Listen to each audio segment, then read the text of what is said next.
I'm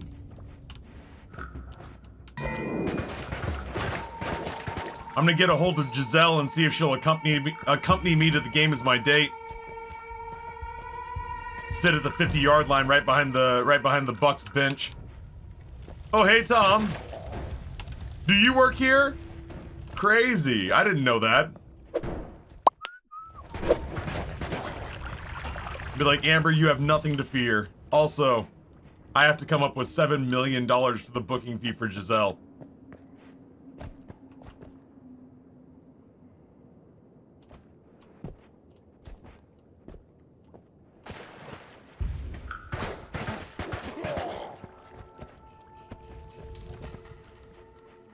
I did hear a very nice little snippet that said that Micah Parsons, Pro Bowler Micah Parsons, apparently went into the locker room after that embarrassing ass game against Washington and basically lit everybody on fire. He said shit like that was embarrassing. We should be ashamed of ourselves. If you're showing up he said, if you're showing up to this league for Pro Bowls and sponsorship money, hang it up right now, because I'm here for championships and I don't know how long my career will be, so I'm not blowing opportunities like this. It was nice to hear that literally anybody cared. But yeah, apparently Micah Parsons went into the Dallas locker room and basically said, if anybody here is not interested in winning, he will happily escort them to the front office to submit their retirement papers. You guys, this is fucking embarrassing. The only one out there doing anything is Shorzy. You guys are fucking embarrassing out there.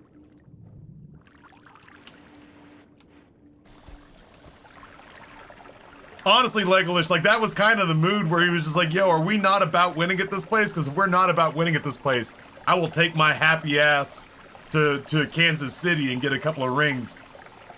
Give your balls a tug, you losers.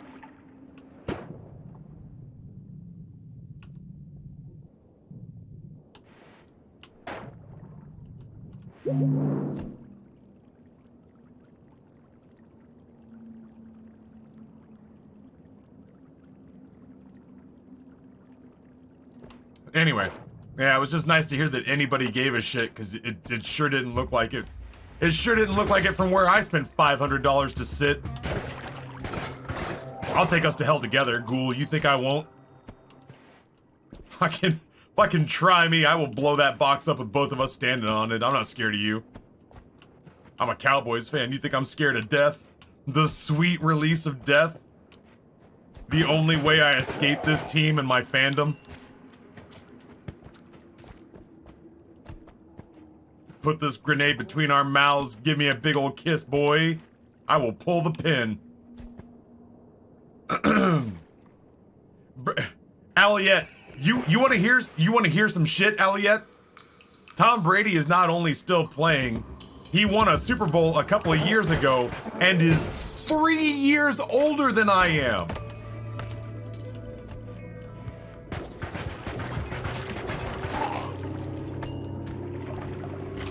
Make that make sense.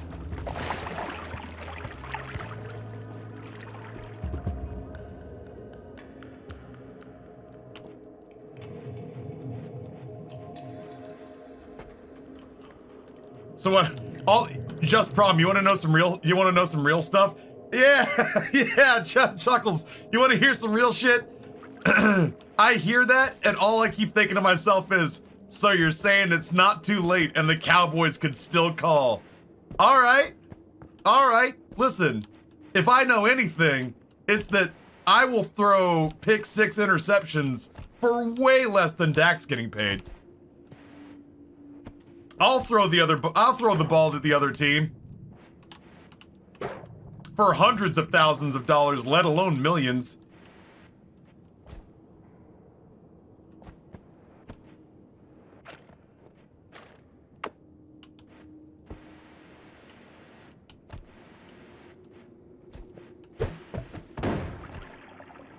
I keep seeing all the sponsorships he has with like Sleep Number and stuff like that, and I'm like, damn, man, I'm way better at my job than Dak is, and I can't get sleep Number beds as a sponsor. Yeah, no shit, I can lose so much more cost efficiently than Dak does. I will free up so much cap space. I can be a terrible quarterback and free up so much cap space. And I'm 3 years younger than Brady. You're getting me in my prime. You're getting me in my prime.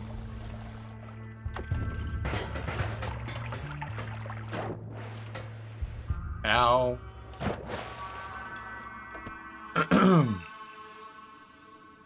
Papa Brady don't know shit about multi-boxing. Taffy thinks he can throw well enough to be picked off. Do you know how hard it is to check a ball that only travels 10 feet? Well, in that case, I would probably end up with a slightly better QBR.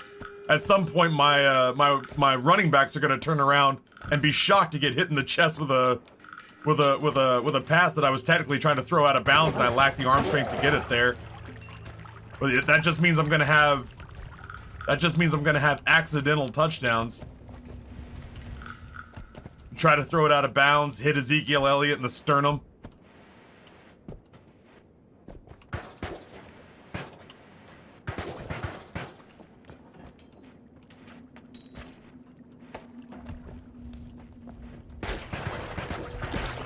Accidental touchdowns in both directions. I will say this, you'll know for a fact that if I throw a pick based on like how grumpy I get when the Cowboys lose, if I throw a pick as the Cowboys starting quarterback, you know I didn't do it on purpose. Some of these fucking passes that Zeke throws, man, I don't know for sure.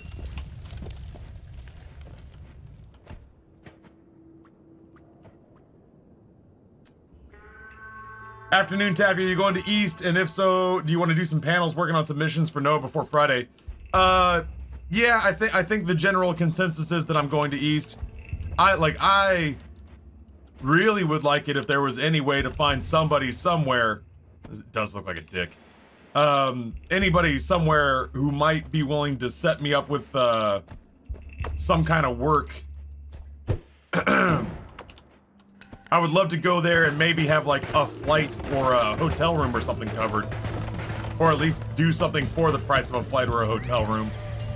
But all that said, you know, Noah's made it pretty clear that I'm meant to be going to East.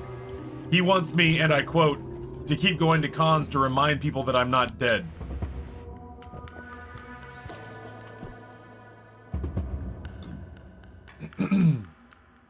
Also, hi, James. Do we got Magic Bolt with trigger? Spiral Arc, more TNT, and remove explosion. I'm not even really sure what that would do. Yeah, I would love to in any way possible dull the pain of traveling to Boston financially, not spiritually. Emotionally, there's no such thing as dulling the pain of going to Boston. But at least financially, I'd like to try to dull the pain of going to Boston. And then, yeah, I would much more prefer going to Boston with things to do than to just show up there and, like, hope for the best. Oh, that's way better.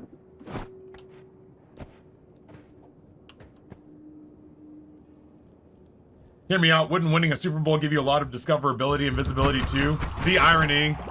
Yo, Taffy, how did you become a successful Twitch streamer? Well, I took a non-traditional advertising route. Oh, what did you do, like search engine optimization? Did you buy pre-roll ads on YouTube? So viral social media campaign? No, for one season I was the Super Bowl winning quarterback of the Dallas Cowboys. No other streamer had thought to do that before. I felt pretty groundbreaking. And then I took all my new exposure and went back to Noita. I was like, all right, well, listen, I feel like I'm gonna get diminishing returns if I just keep winning Super Bowls here. So I'm gonna go ahead and hit the old dusty trail and get on back to Noita. Good luck, you guys. Oh, you keep your chin up, Dakota. You're gonna be just fine. Hey, does anybody want this trophy? I got no room in my office for this to fit. I'd have to get rid of either my Persona 5 loot chest or my Fallout 4 life-size Pit-Boy, and that's just not happening, so... I got an MVP trophy and a Lombardi trophy, and I don't really want either one of them.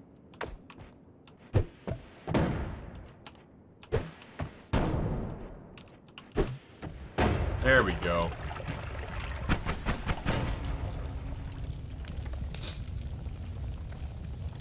Yeah, retire undefeated.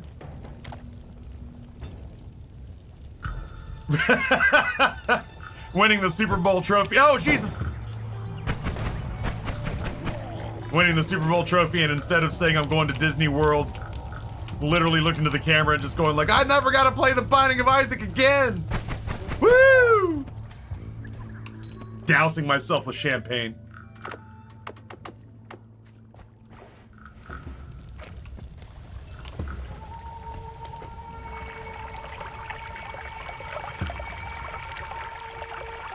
Saw this taffy senses tingling. Listen, I may die in some pretty stupid ways in this game, but I'm still half paying attention. Oh my God, Rusty, he would. You know what would happen?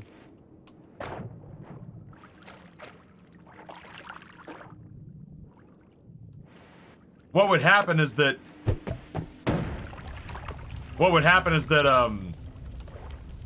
I'd win the Super Bowl, be really pleased with myself. Heroes would play over the loudspeakers. I'd look up and see SpongeBob dancing on the Jumbotron. And before I could figure out what the fuck was going on, I'd look up and the Cowboys mascot, who had been on the sideline doing all the work the entire time, would unmask and prove to be none other than Champion 7B.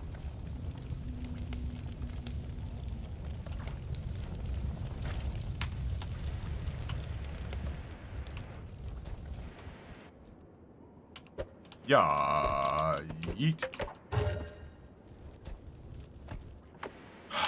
Damn.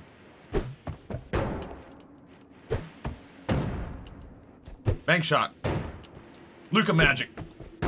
God. There we go.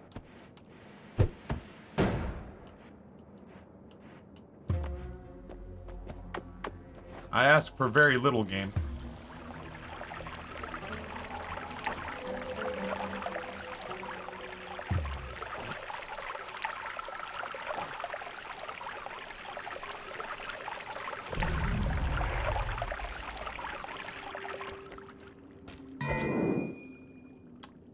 The ass is this supposed to be?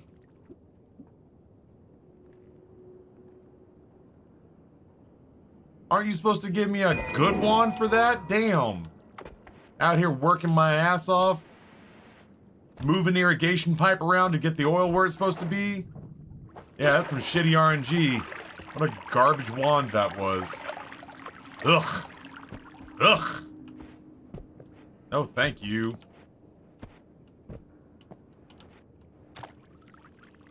Yeah, Roos-oo. That wand was dirty in a not good way. Roos-oo is the rose in English. My life is worse for having seen that wand. That wand is garbage. The stats on it are garbage. The spells are garbage. Everyone who has seen that wand is now worse off for having seen that wand. I award you no points, and may God have mercy on your soul. Pacha!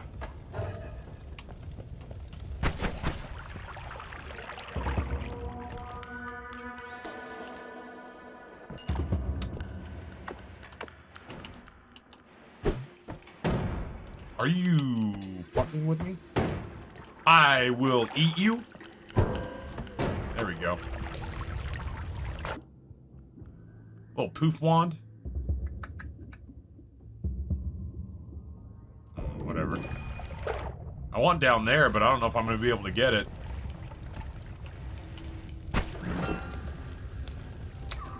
I do like concentrated mana. My dog, what are you doing? There we go.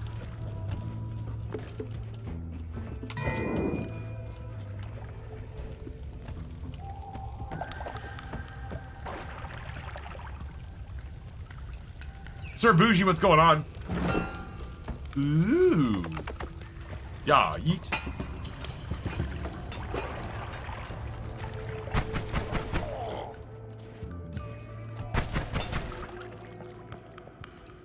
We'll wait for that to, while we're waiting for that to burn off.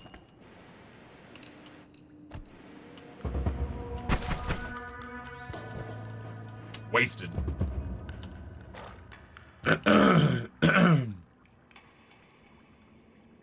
Job hunting in the tech world?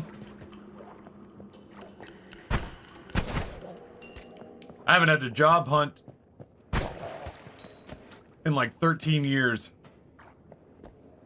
It is nerve-wracking to be your own boss, and it is exhausting.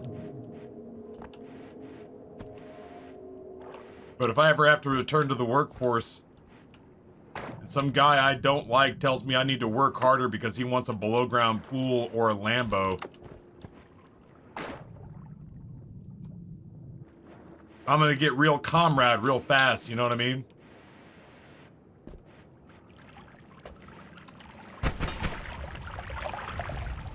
Ryan, did you get those reports turned in? Niet. You think you're gonna get those done today? Niet. Are you Russian? Niet. Do you speak any other Russian besides the word niet? Suka.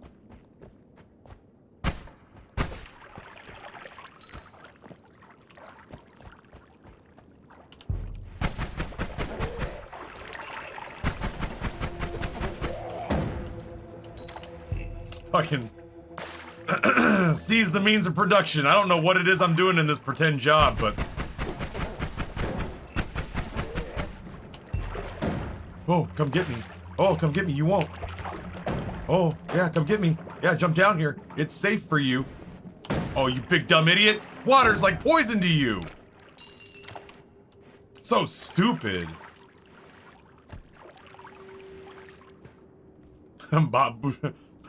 Baba Yaga. That's only what I learned from John Wick bad guys.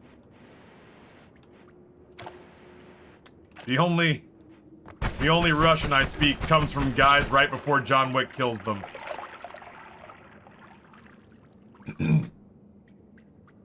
Every job I've had in the past 10 years has been a walk-in and a handshake. I worked in customer service for Best Buy as someone who's done hard labor, machining, manufacturing, painting, all the things but customer service. I gotta say it was the hardest thing ever. Like, you know, you're gonna be shocked to hear this, chat. I like food. And so when I was doing, like, restaurant work, it wasn't the end of the world because I got to be around food. At least in the good restaurants I worked at, I got to be around delicious food all the time. Love that. But then I'd get in arguments with, like, I had one customer who asked me what my favorite thing off the menu was. And I said, I apologize, sir, but I do not have the money necessary to eat here. This dude had real big, he and his wife both own a different restaurant in Richmond called Terrence. Huge boomer energy.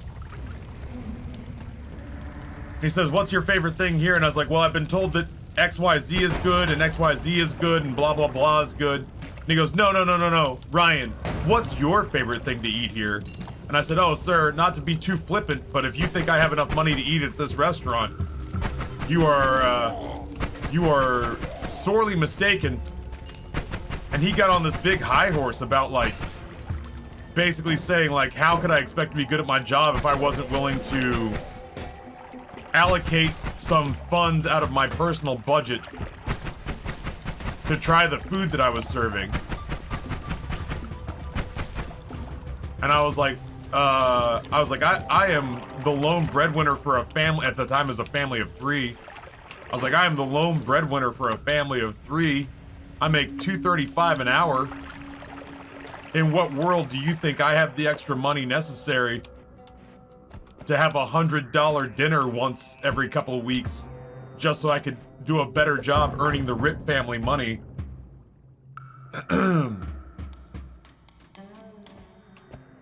The real heartbreaking part about restaurant work was also the people who would kind of say some shit that would get under my skin, despite the fact that they were trying to be very nice. The number of times I heard people say, "So, Ryan, you have to answer a question for me and my husband." All right, sure. Is it about the menu? No, we were just wondering, what's your grand plan? What do you mean? Well, I mean, obviously, you're not just going to stay in restaurants all your life. At the time, I was like a 32-year-old waiter. Obviously, you're not going to just stay in restaurants all your life. You're way too smart for that. So if you're not going to stay in restaurant works all your life, what's your next step? Tell us, what do you plan on doing going forward? I had no plan. Like, I was really honestly just working at restaurants because the global economy was falling apart. And because we needed money to buy diapers for our son. I didn't promise Amber a lot, but I promised her not homeless, you know?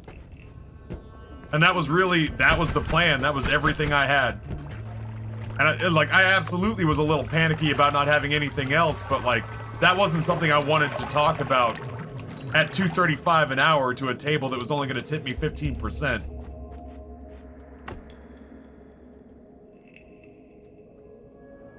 Telling an entitled middle-aged woman that her $700 insurance program and the TV isn't covered because her 4-year-old threw a baseball through it. Well, the guy who sold it to me didn't tell me that. Insurance program does not cover physical damage. Shouldn't the restaurant be giving you a sample so you know what you're serving? So I worked at Morimoto's restaurant in Philly. And when I worked at Morimoto's restaurant, Chef Morimoto and his staff did exactly that. I was training to be a food runner when I was like 25. I was trained to be a food runner when I was 25. Because I wanted to work in an Iron Chef restaurant. I thought that'd be cool as shit. It was insanely stressful, but it was cool. I was not there for very long because the stress was too much. But even as a 25-year-old food runner, Morimoto's understood that. And so part of my training was that I sat down every day before my shift for about 3 weeks straight. And I would get there an hour before my shift started. And they would cook 2 or 3 entrees or appetizers or fix 2 or 3. One day was all sushi. But they would fix like 2 or 3 entrees or appetizers. And this girl and I, who were training at the same time, would go sit in the employee break area and would eat entire, almost Michelin star entrees from Chef Morimoto so that we knew what the fuck we were talking about. They were so dedicated to that idea that they followed it up with the instructions of, hey, the other waiters are vultures. Do not let them take this food from you. This is your homework.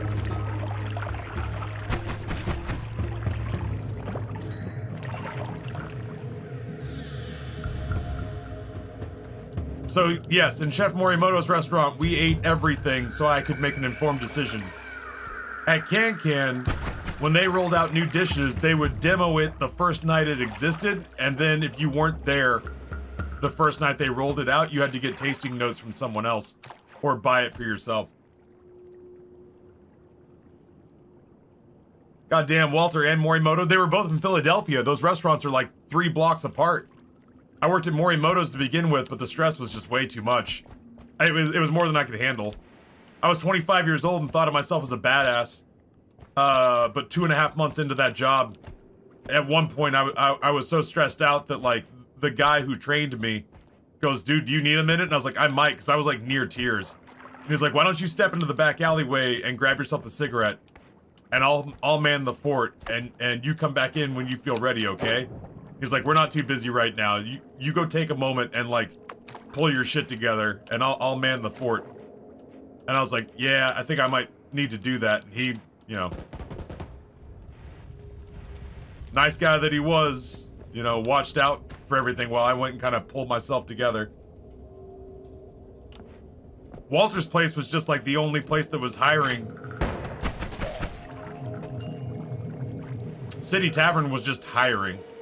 And I was like, oh, it's a tourist trap and it serves what I thought was like pretty high quality food.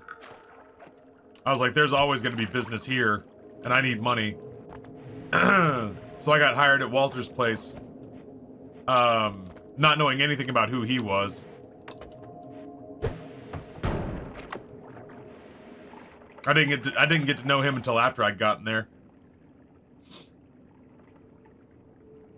Yeah, that dude, like, honestly, Philly gets a bad rap, but a lot of my favorite coworkers were in Philly.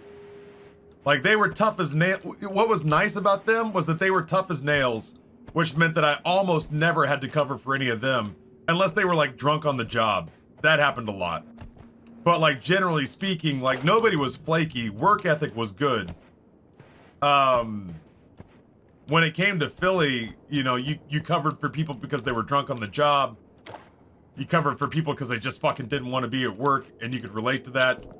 But you almost never had to cover for somebody because they didn't want to work. And so in that instance, it was like, man, I was putting forward a stiff upper lip, and this guy was just like, yo, you work your ass off all the time. So if he's like, this is a stressful gig. If that's getting to you, go take 5. I'll cover for you. And just take a second, because without this little 5-minute break, you're going to be struggling to the end of the night. And I was like, you're not wrong. Yeah, City Tavern closed, I think, last year or the year before.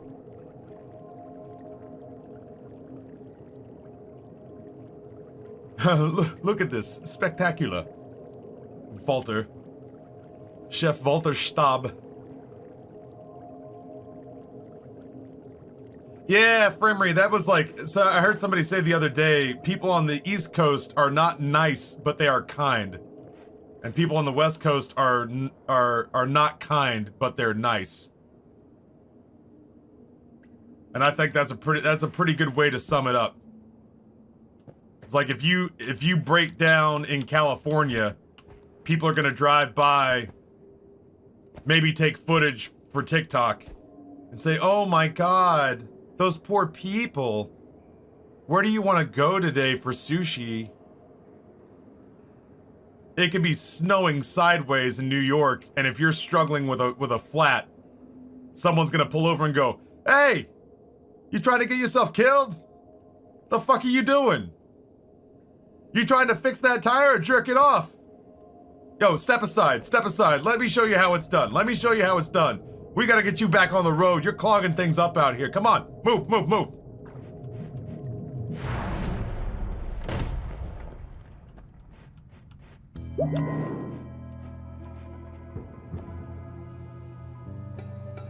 Yeah, you'll get called a schmuck. But that flat's getting fixed. And they're gonna make sure that you're safe.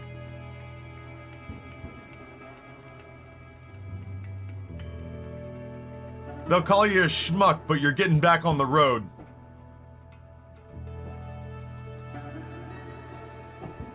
Break down to the Michigan countryside. Some random dudes in a pickup truck will be along shortly. Yeah, honestly, for all that, like, listen, I miss almost no opportunities to shit on the South. But I will say, generally speaking, if you break down in the South, like, as long as you, like, you know, as long as you don't bump into, like, as long as you're not, like, black and you bump into the 1 and 2 races that are down there. More often than not, in the South, they'll be nice and kind, unless there's something about you they don't like. I feel like the Midwest is probably that way, too.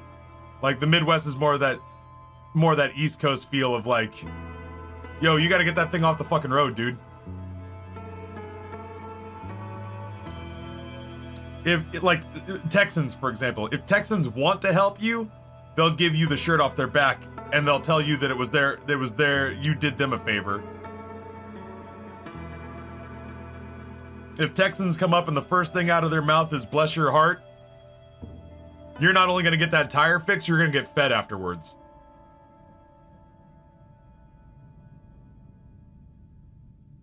Yeah, in the Midwest where we're nice and kind until we find out you're on the other political team, then it's war. Yep. Like if I went down to Texas and had a flat, and somebody was like, "Oh, bless your heart, let's get you back on the road. Where were you off to, darling?" "Oh, I was off to vote in the Democratic primaries." "You better wait for AAA then." "Don't touch me, I don't want to catch gay." Or whatever. But generally speaking, yeah, I would generally like to, I would generally rather need help on the East Coast than the West Coast for sure.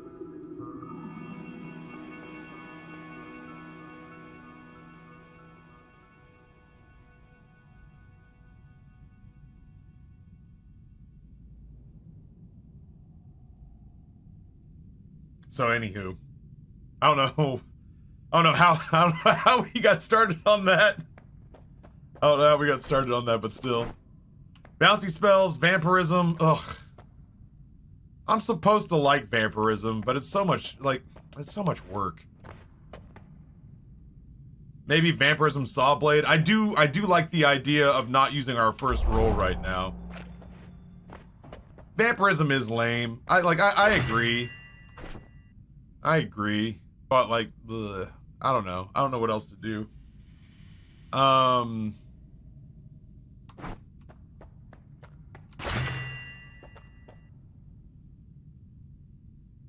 It is time for KOTOR. We will not be going on to the next floor as much as it breaks my heart to say it.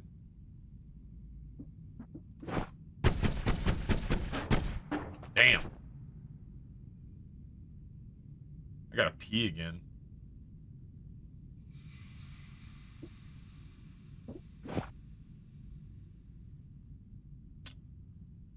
Shame. Just grab these and get rid of this.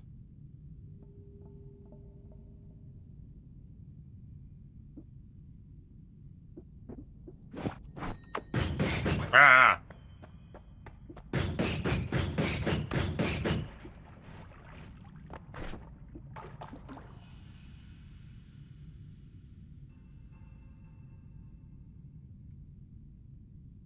Oh, no. I just need to make sure we're at a good stopping point. I have to play Knights of the Old Republic. We have to get that game over. And you're gonna be shocked to hear I have to pee again.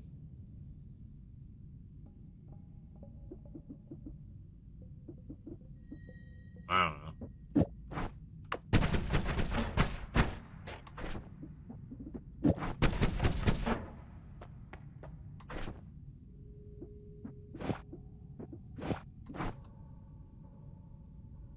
How close to the end? How close to the end are you?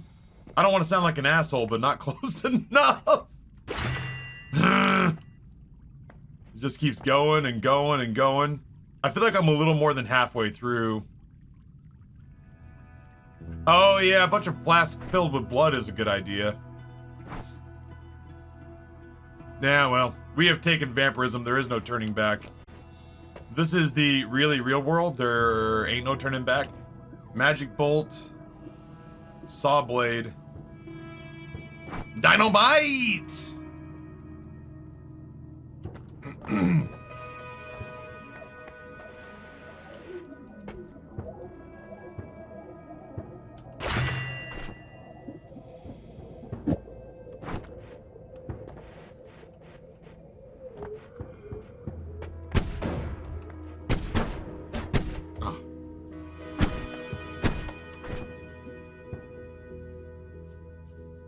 It's a good idea, it's a shit wand to do it on.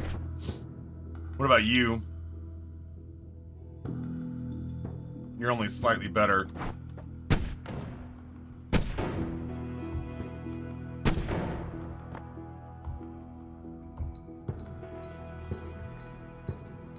Why do I have 102 HP? Yeah, no hugs for you. That's weird as shit. Why do I have 102? How is that even possible? Vampirism. You right, you right, you right, you right, you right, you right, you right. Now, ladies.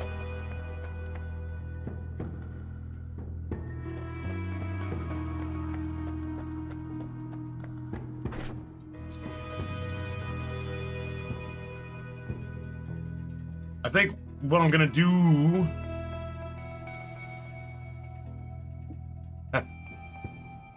Good news. Good news, everyone. I think what I'm gonna do is that at the next, if I'm remembering right where we are, at the next one, at the next holy mountain, I'm gonna stick torch on one of them, because then we can circle back and go get that health up above. Fire that wand once for science. Bad news, everyone. All right, Oppenheimer. We're off to a strong start today. I'm kidding. Kidding. Kidding. Joke. It's a joke. I'm fucking around. I'm fucking around. I don't know why it exploded. Oh, it's because that's not a projectile. This is a static. This is a, I mean, it's a projectile, but it's a static projectile. I think what it means is projectile, period. I think static projectile is a completely different category of spell. So I don't think it counts. Alright, I don't think there's anything else I want to do.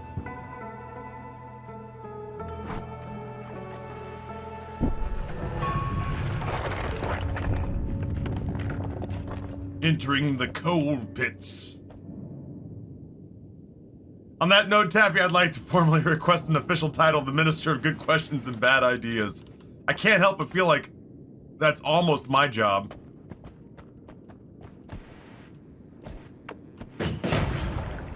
It's not exactly how I wanted to do that, but he was coming right at me. I kind of want to do it like this. Let's do it. Let's go saw blades first.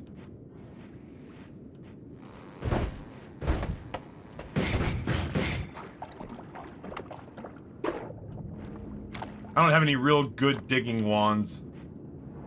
The fuck?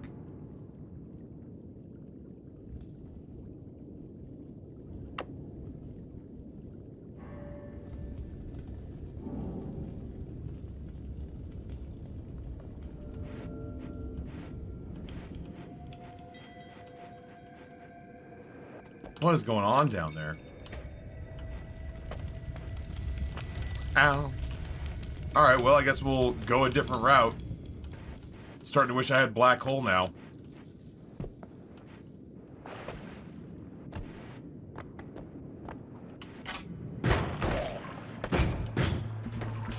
Fucking got him.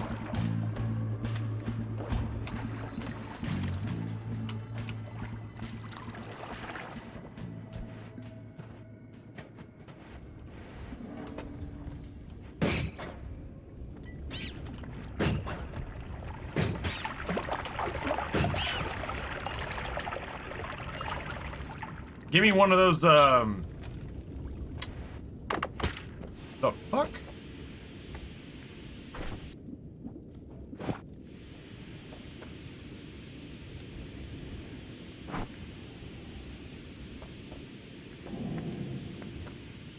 Did I somehow manage to hurt myself with this thing? Is that even possible? Alright, Davy Jones, sounds good, man. I appreciate you being here. Hope you have an awesome Wednesday. I hope it goes quick.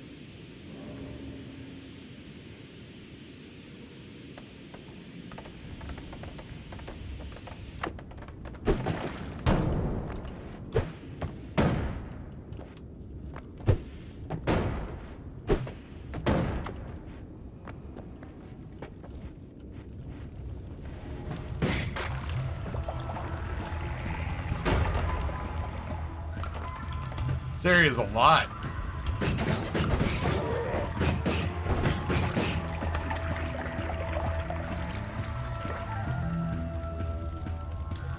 Num num num num blood. Yeah, Oppenheimer. That's what I'm saying. Is like this. You know, is this the same as the Alchemist Laboratory? No, but damn, it is proving problematic.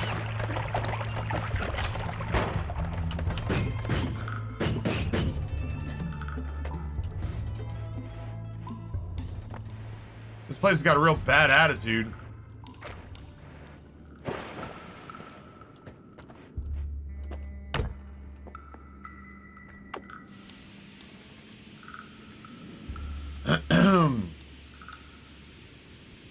Once we get through this like hard rock, we'll actually burn through this like loose shoal level pretty quick. Or shale. Gravelly bit.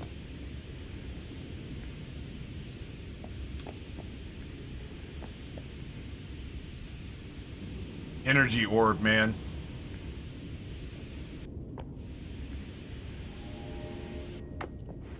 Show me energy orb. That is not it. Oh well. Dropper bolt. Man, it didn't even a good wand.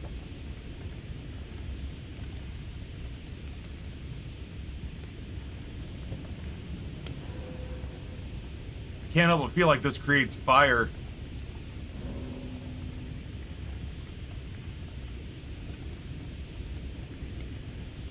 I'd be fucking wrong.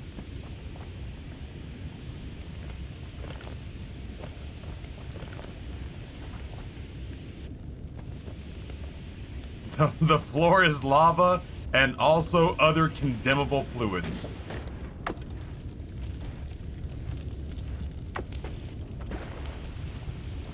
I love memes.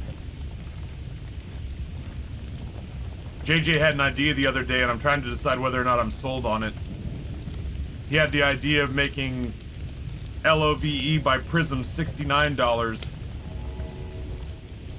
and memes $88. Those are some big fucking explosions.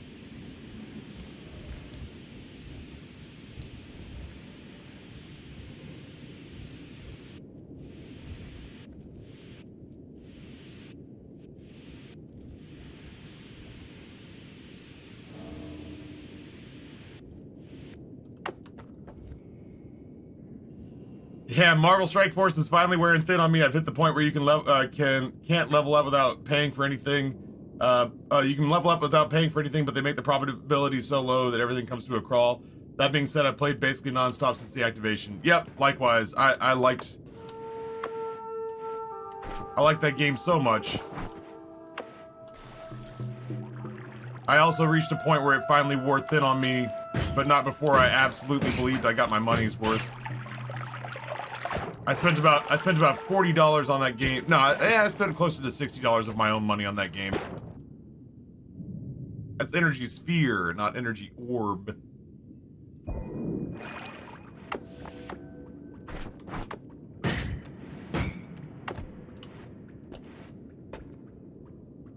Yo, morning dude, good morning. Oh god, that song that Jay used to play that sounded like two car alarms fucking. He used to be so proud of himself when he turned that song on. You'll notice Jay's not a mod here anymore. It's not for those reasons, but it sounds more like cool and ominous if I say it like that. Oh fuck, I don't remember. He had a band quote. People technically making music, big air quotes. He had an EDM band that did just like hardcore,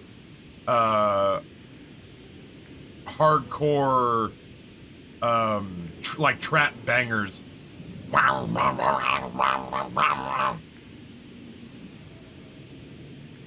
Optimus Prime, your signal is breaking up. Come in. Sir Optimus Prime has taken up the didgeridoo, and also the Decepticons have invaded Earth.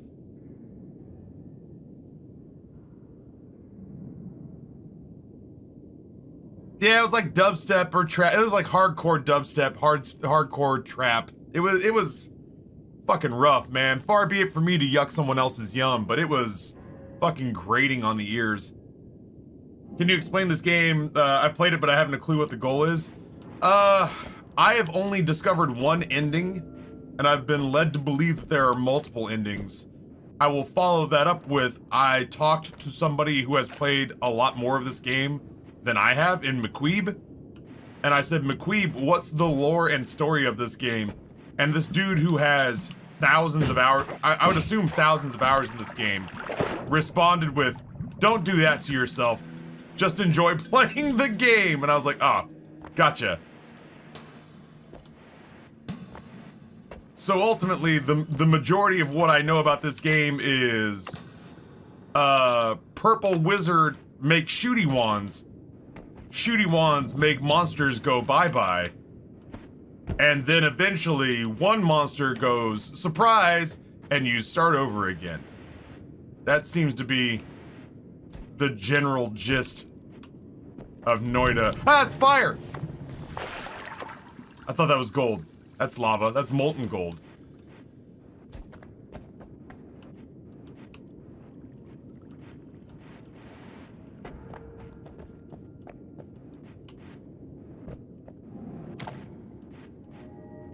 So yeah,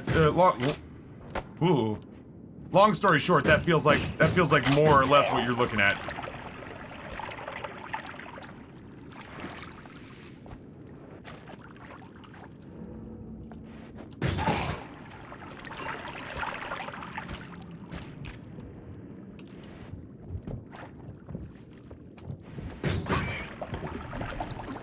Otherwise, yeah, I try not to put too much thought into it.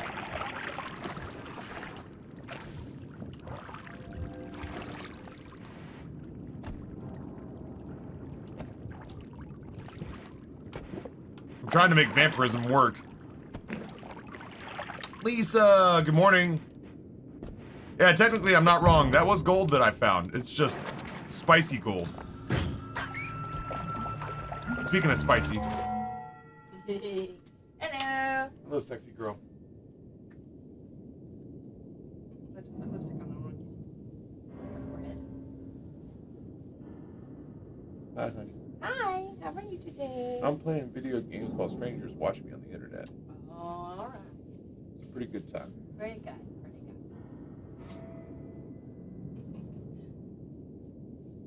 Have a good one. I will. Part of me still wishes that me and Bug both were still curled up in bed, ass out asleep. Yeah. But Yeah, you guys were cute. as soon as you got up, like, he found me in the middle of the night, but it was because he kind of started on my side of the bed, because that's where all the negative space was. Yeah. So I scooched him over because he was still half awake. And then I was laying down, and he did that thing where he always was in a place where he could reach out and touch you, or he could kick a leg back and touch me. Uh-huh. And then the moment you got up to make sure that Grayson went to school, like he did his little caterpillar crawl all the way back to me. And I mean, I was on like the edge of the bed, and he got up to a place where like his head was touching my collar, the back of his head was touching my collarbone, and the backs of his heels. Thank God we're not in my testicles for a change, but we're touching my shins. Yeah. And he just kind of got up under my chin and stayed there, and I was like, all right, yeah, no gym. No early breakfast. No getting chores done. Maybe no stream. I don't know. It's quite possible you might stay home from school today. We may just have pizza sent to the house, but so. People say hi. Hi, people. Have a good day, everybody. All right, I love you. Bye-bye.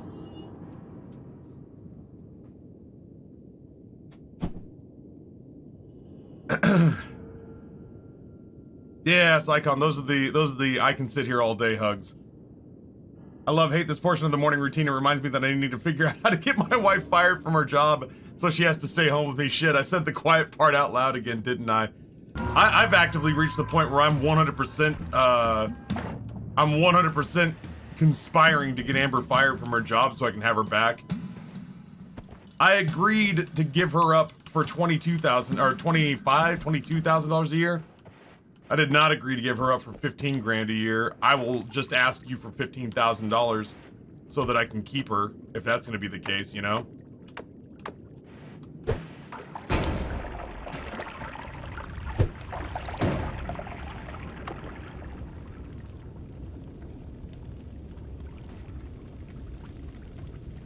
Taffy is such a good parent for someone who's absorbed that much Isaac. Every once in a while, though, I do just walk into him and I go, "What, don't you get a joke?" And I just yell at him.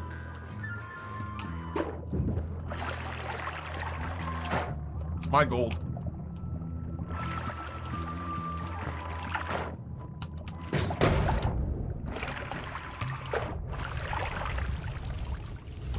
I want to see what's over here, damn it.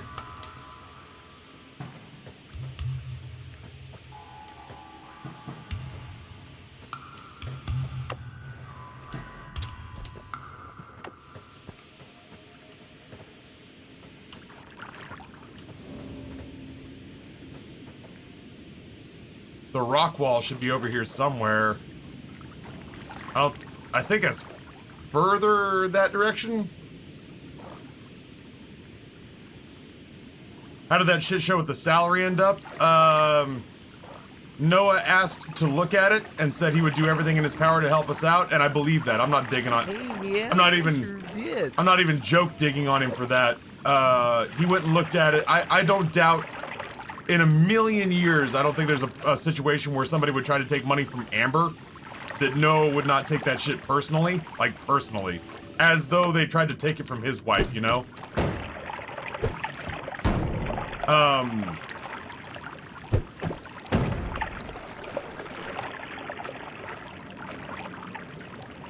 But Noah looked at everything and reviewed all the paperwork, or what little paperwork there was.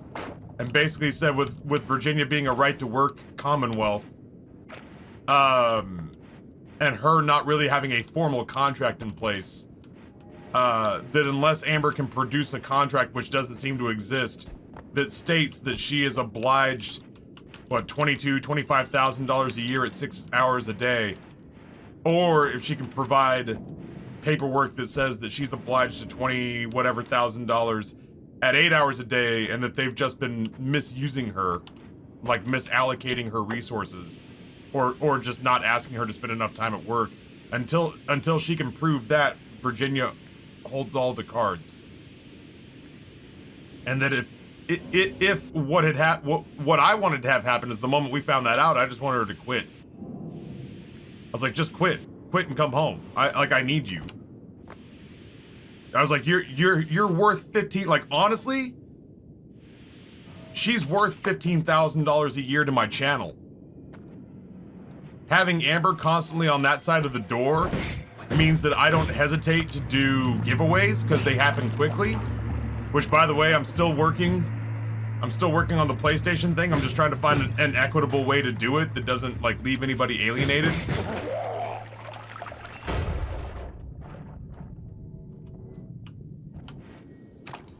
But, like, having Amber on the other side of the door gets stuff done in my stream so much faster, because I essentially have, like, I have Noah as my agent, and then Amber basically becomes my manager / personal assistant, and stuff just gets done so much faster because of that.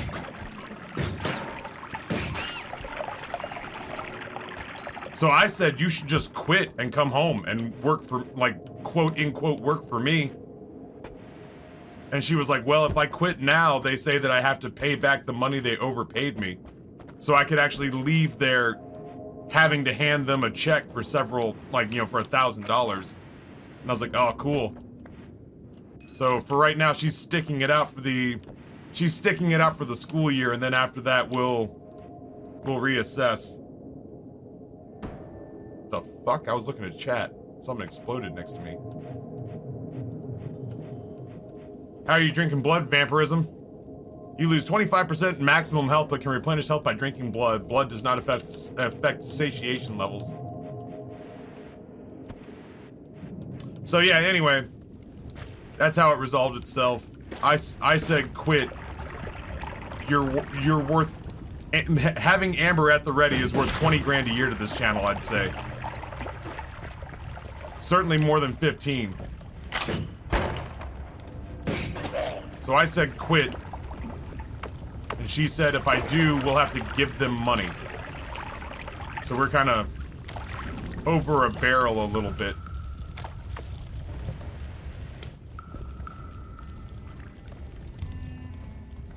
What about paying it back over time? Nah, like honestly, at that point, I don't have to worry about it. Like, not to sound like an asshole, This but is the story of the newest denizen of the cave. I said this a lot at MagFest, and I was starting to feel like a peacocking shithead. But the truth of the matter is I whatever Amber would owe them, I fucking have it in spades, you know? I should have been much more careful there. That could have been the electric ball thing. I don't know what half this shit is.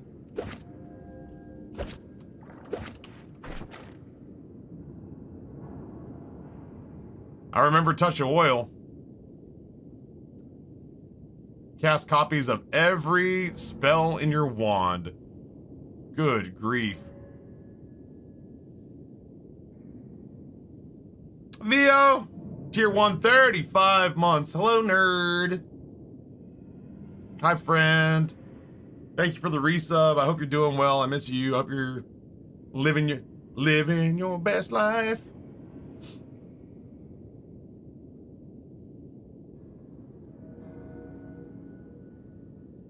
Oh, I get that part of it. We did it to be an asshole to the company, if I'm being honest. I'd just rather rip the fucking Band-Aid off and be rid of them. You know what I mean? I've reached the point in my life where, like, if I feel like I'm subjected to general unpleasantness, if there's an opportunity to just fucking shed that and not be around it anymore, or not deal with it anymore, that is...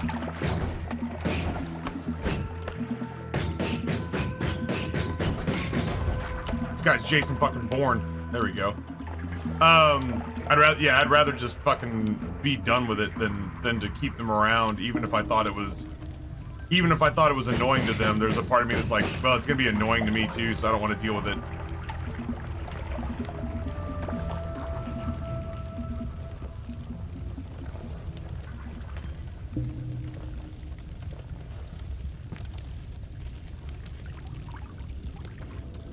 Ooh, Vio. No, Vio's just gonna say do it. I was gonna ask Vio for like... Vio, I was gonna ask you for like your feedback on like a should I, shouldn't I thing, and I was like, why am I asking? The answer from Vio is always gonna be yes, do the thing that gives you gratification. Well, like I'm trying to manage, you know, this is not like a New Year's resolution or anything. It's just the first good patch of downtime that I've had where I don't have like, I didn't have anything from Halloween was a big production at my house. Halloween was a big production at my house, so I had to build a whole lot of Halloween decorations and stage, you know, a pretty decently sized candy bar station. Plus get my kids into Halloween costumes and all that jazz. So like from Halloween to Christmas, I was like, oh, thank goodness, I won't really have a whole lot going on. And I can finally get back into the gym because I'm gonna have a couple months of just downtime to get in shape. But then I fucking did, like everything was busy. I feel like I didn't really have a breather between like Christmas and the holidays and the subathon. Like I didn't realize I was gonna do a subathon and Noah talked me into it. And I make good money, but like it was taxing. Thanksgiving was a whole thing.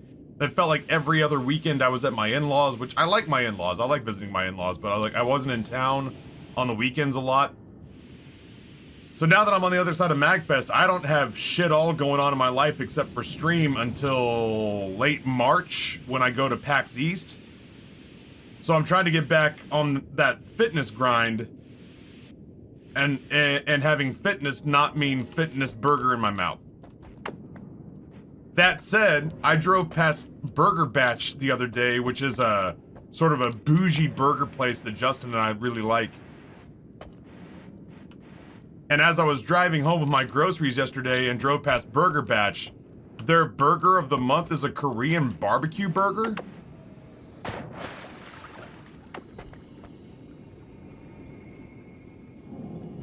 And I don't have a ready-made lunch for myself today.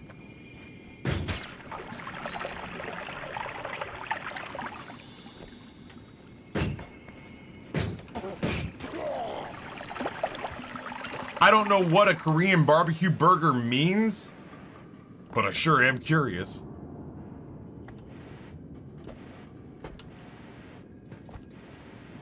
You feel me? Ooh, gold. Do you enjoy real Korean food? Hell yeah. We finally got a Korean barbecue place. Chat paid me to go to it during my subathon.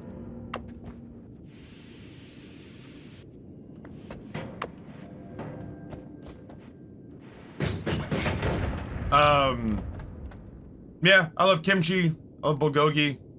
I love their version of, you know, the rolls. I forget their names. Their version of dumplings. I've got a shitload of Korean instant noodles downstairs. I got gochujang in the fridge. I've been on a real Asian food kick for like the last year. High class trailer trash, what's going on, homeboy? Yeah, Korean barbecue's dope as shit. I always struggle with how to say this, so I'm gonna keep saying it until I get it right. Tteokbokki? I dig on little rice cakes. Close. I've been trying to get better, because the first time I said it like tteokbokki. And they were just like, what the fuck is wrong with you? And I was like, I don't know. I don't know. I'm not racist. You know, like, I'm trying my best. So I've been listening to like pronunciations, but it is hard to say it the way it's supposed to be said because it doesn't align with the fucking letters that are in front of me, you know what I mean?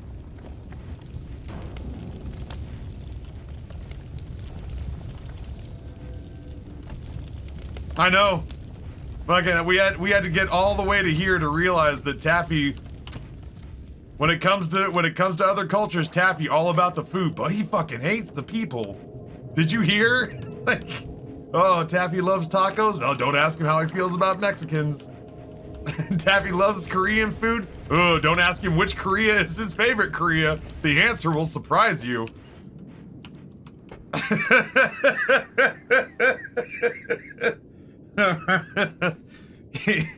He didn't catch a ban on his Twitch channel till he started telling people how much he wanted to try matzo ball soup. And then they fucking yeeted his shit into the sun.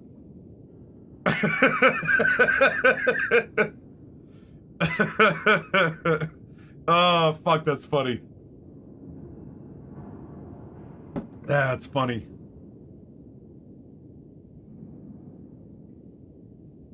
Hey, Taffy, what's your favorite race? The Indianapolis 500. Woo! Success. Great success. I did it. Love Persona, but hates the names. I gotta admit, though, D-Blade, because of that, I do a lot better. I was walking through, a Japanese supermarket in Seattle with Nate. And because of Persona, I really do kind of credit Persona for putting me on this whole, like, holy shit, Asian food is the bomb. I could walk through this Japanese supermarket and see things like, holy shit, okonomiyaki, I love this shit. Or at least I want to try it. Onigiri, like, I'd see that kind of stuff and be like, I fucking know how to say that. Not without fucking it up 30 or 40 times while playing the game, but like, I get there. Thanks, On. Thanks, Ryuji. I was eating garlic bread and said, no, I'm not reading that out loud. Ah! Do you mind, Noita? We're trying to engage in playful, casual racism. Leave us alone.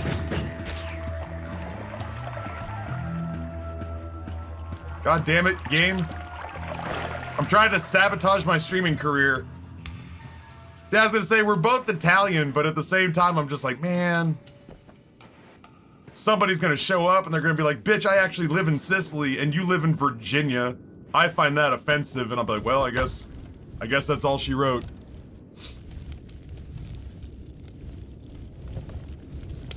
Taffy, if you see a place that makes okonomiyaki, get it. It can be hard to find in the U.S. Fuck, both that and the Scotch egg. And you guys know how I feel about the Scots.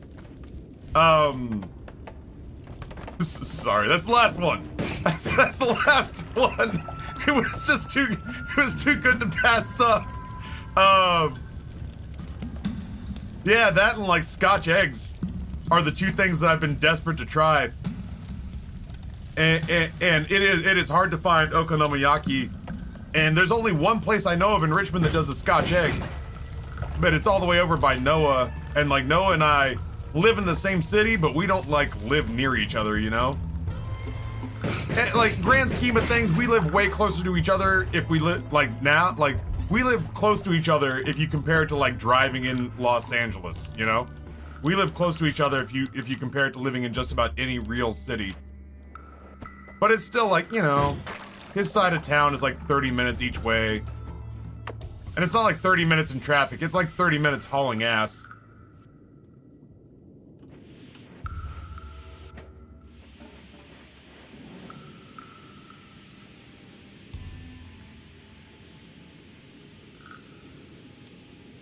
And the only good Scots are Lemmy and those who are on Doctor Who. Isn't Tennant's a Scotsman, isn't he? Oh, God, chat. I'm gonna be... Listen. If... I know I'm preaching to the choir here. But while I'm at PAX East, Amber is going to the Richmond area Comic-Con. She found out from her family that David Tennant is doing a meet and greet and autograph session. Her whole family freaked out, and in an effort to be, you know, the best son-in-law, I have told Amber's side of the family that anybody who wants to meet David Tennant and get a photo can do so on my dime.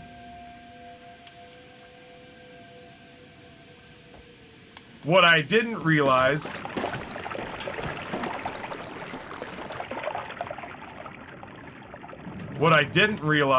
was that while that's happening, I'm gonna be at PAX East.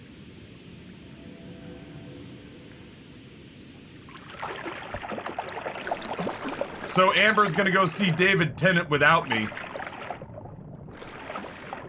So if I come back to a house missing half its furniture, know that I'm gonna need you, you know?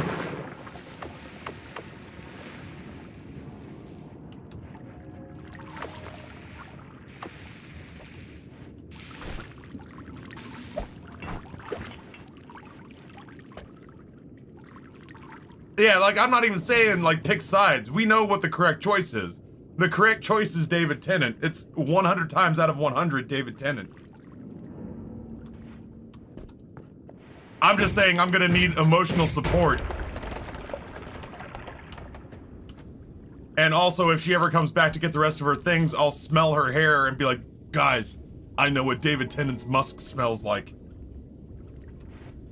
Oh, Taffy, tell us. Oh, it's amazing. It's everything you expect it to be.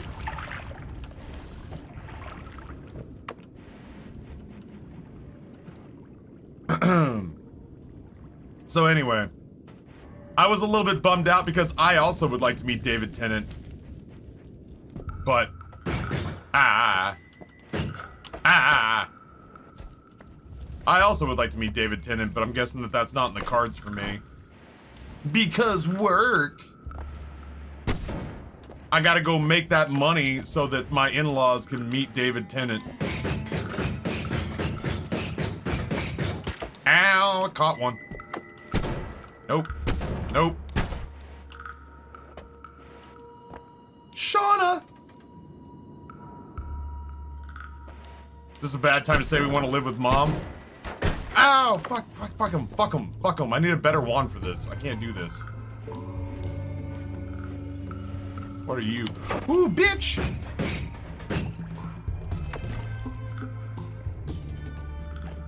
Hello? Unstable teleportium.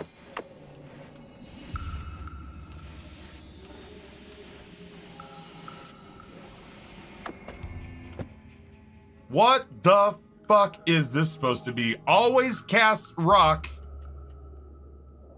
Always cast explosion on drunk enemies. Jesus Cristo. This fucking wand.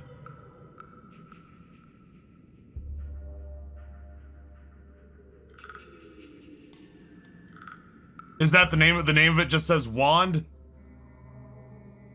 Good God.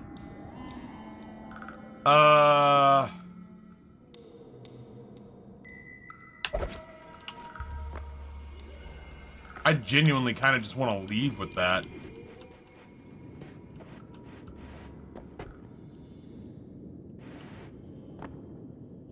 Yeah, piercing homing rock. The problem is I would need... Stats look bad?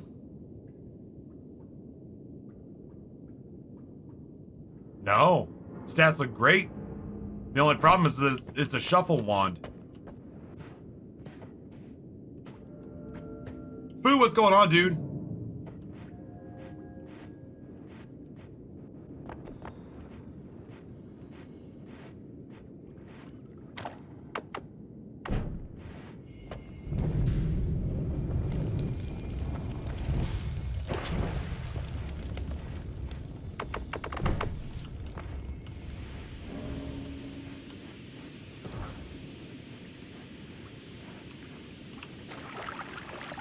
This is dumb.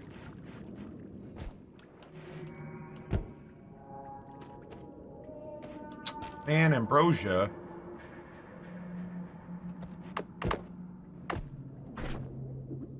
Yeah, eat.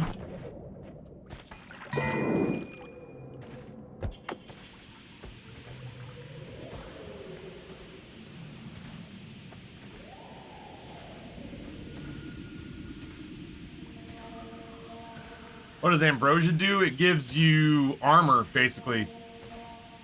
It's like carrying extra health in a bottle. You have to be smart enough to use it, and I'm not often. Dude, honestly, if I'm not bringing this with me... This is the story of the newest denizen of the cave. Yeah, temporary invincibility, I guess is a better way to put it.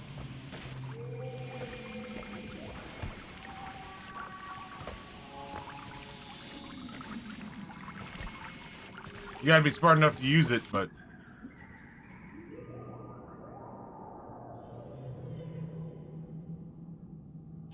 Oh, shit. I was like, yeah, dude, let's do it. We basically have that wand anyway. No, that's Gigadisc. Gigadisc is bad.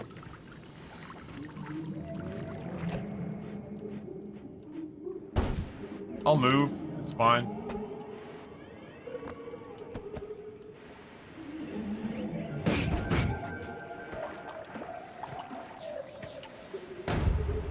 The fuck?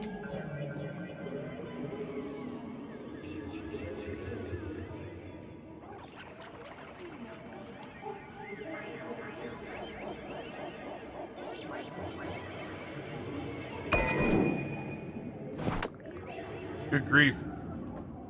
Yeah, the music in this area can be a little nerve-wracking.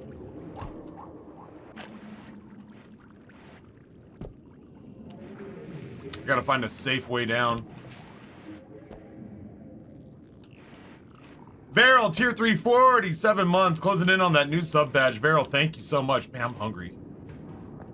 I had a little bit of leftover roasted turkey this morning. There was a lot on this floor.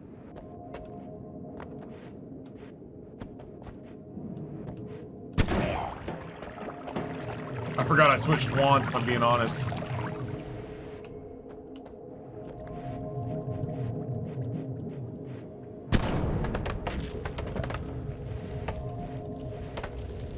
Sometimes there's health, like, right by the exit. Nah, okay. So I have a teleport wand now. I got a bunch of crazy stats on my wands. Ah, I didn't mean to pick it up. Oh well. Take shuffle off.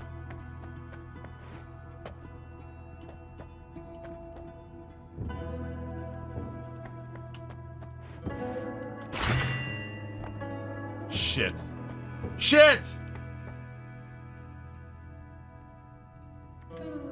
gotta be unlimited cast with all the stuff we have, right? Or do I take off no more shuffle and just ride this wand to victory? I don't have rock on anything.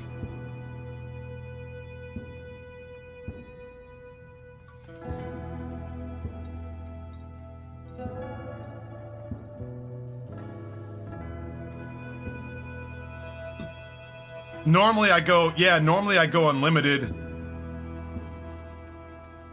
But with this particular wand, a non-shuffle wand will come.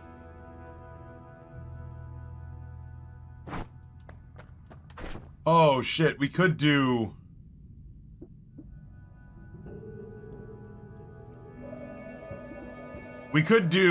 Listen, do we want homing rocks? Do we want homing puff rocks? Or do we want magic bolt touch of oil? That's really the question. Homing rocks is this perk. Trigger bolt. Literally render enemies into liquid is this one.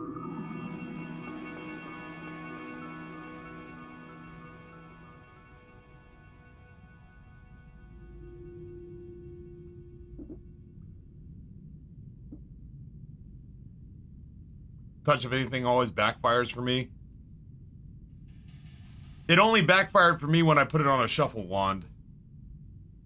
We all kind of agree that that wasn't my shiningest moment.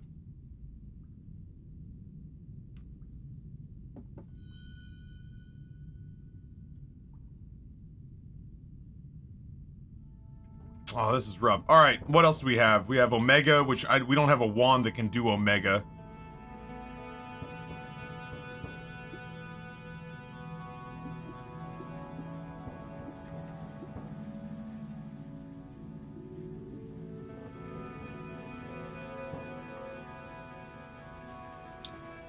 Yeah, Oppenheimer. Redemption time. Redemption time. I'm stuck. Do I take unlimited spells and make a new touch of oil wand? Or do I take no more shuffle and make this tree? Oh, you haven't even seen this. It's always cast rock with good stats on the wand. But I'd have to get no shuffle.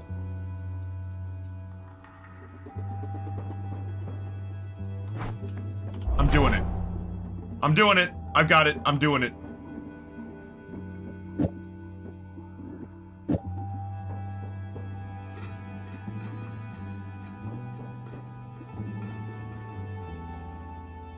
You wouldn't need no shuffle? I've done it. It was shit or get off the pot time.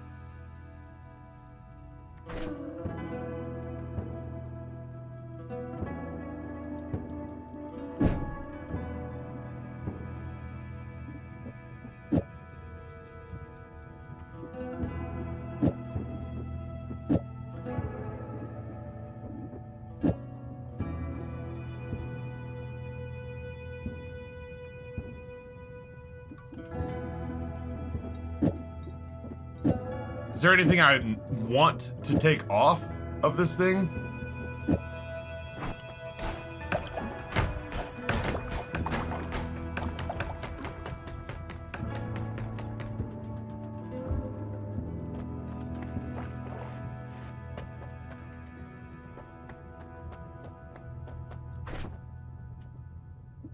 I don't need that. This is the story of the newest denizen of the cave. don't need bifurcated. I don't need 2 spiral arcs.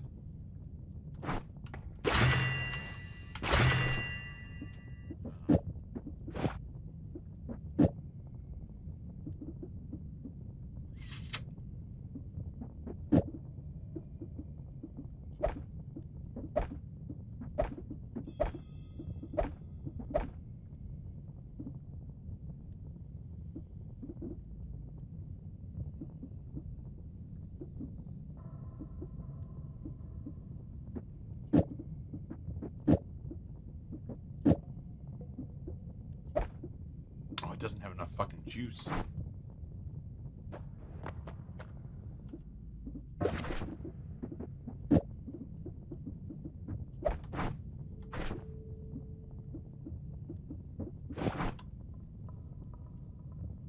Trash Panda, tier 1, 25 months. Thank you so much.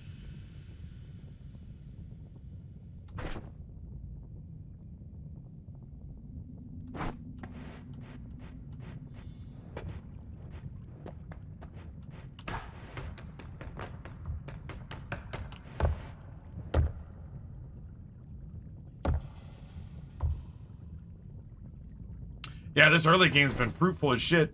Is there any way to see what the seed is? Oh, there you go. Screen grab that.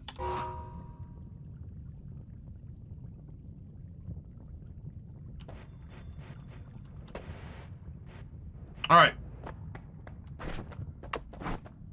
If I do this correctly, we'll get out of here and be able to fiddle again once we get back. I fucked it up. Sorry.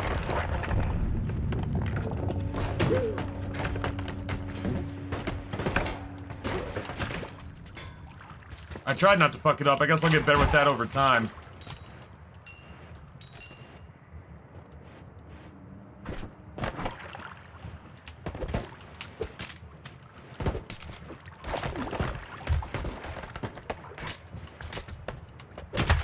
Oh, fuck!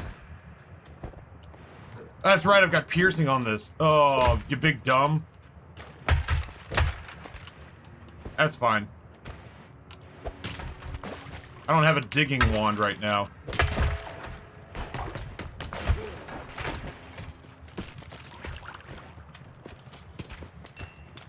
Why are some of those men on the ceiling?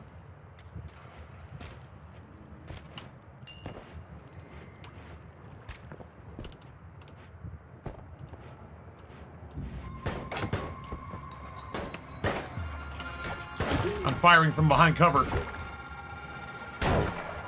Oh, that feels good.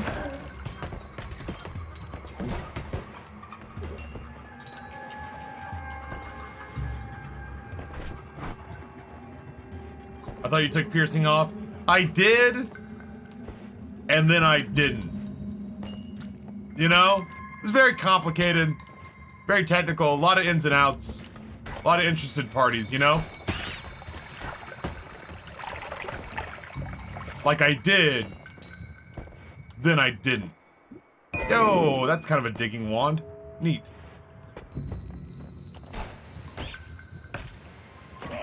Ah.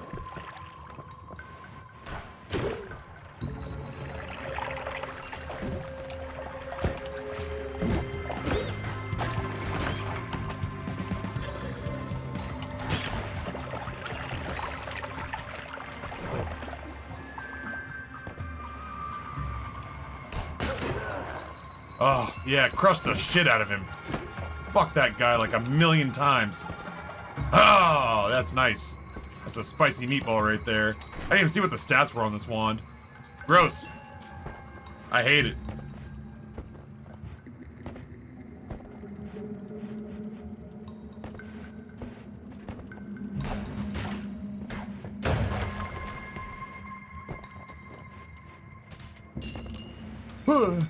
Oh.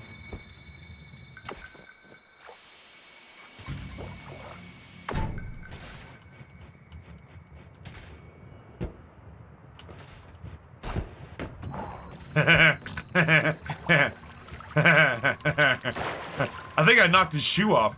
That's how you know he's dead.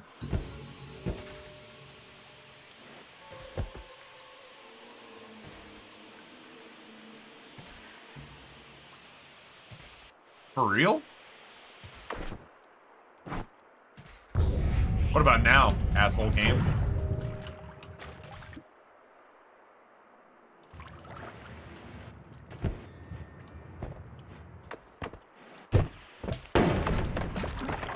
Oh, wait.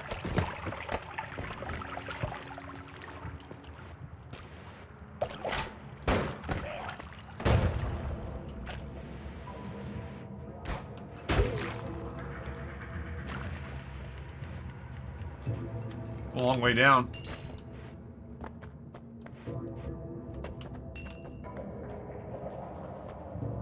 I'm pretty sure that was the foot, not just the shoe. Fair? When you write, you write.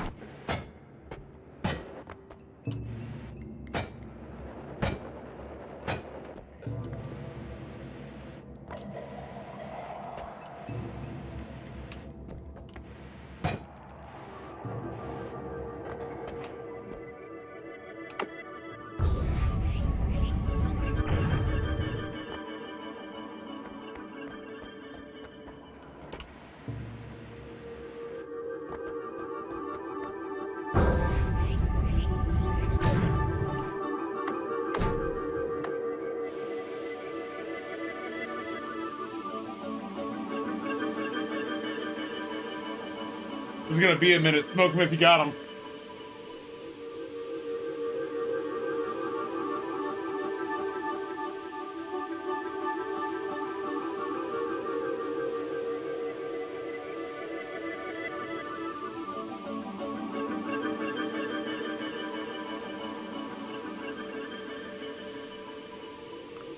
So Taffy, I just win the PS5 since my birthday is my birthday, or my birthday is this month, don't I?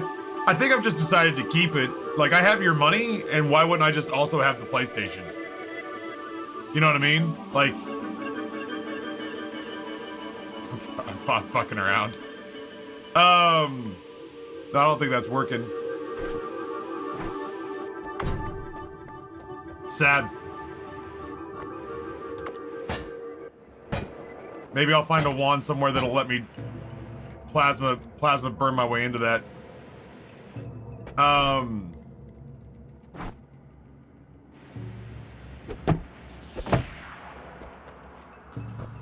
never been on top of the rope bridge. I've never been on top of the rope bridge where it was in one piece.